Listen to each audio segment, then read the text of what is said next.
In this video, we're going to be talking about how to substitute items in ATR.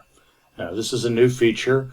Beforehand, you could only do item substitutions from the issue screen in client, but as of version 11, we have moved that ability to ATR as well. I want to make sure that my item substitution is set up. So I'm going to open up my items and I'm going to scroll down to here. Once I open up item properties, I simply go to the Crossreference screen and I can set up my substitution. I will say that these leather gloves can be substituted with rubber gloves.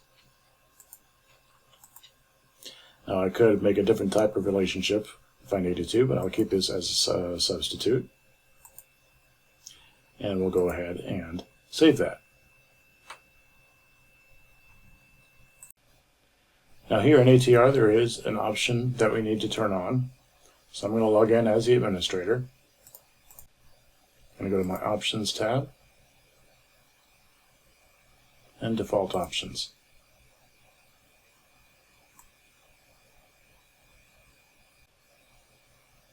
Now I want to make sure that Enable Item Cross-Reference Lookup is set to true, and it is. Now as the user, I'm going to go ahead and log in.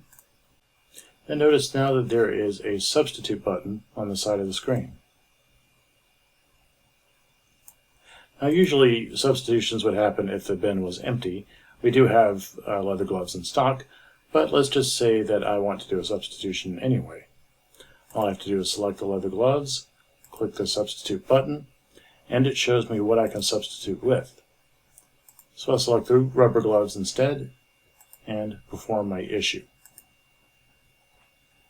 And that is item substitution.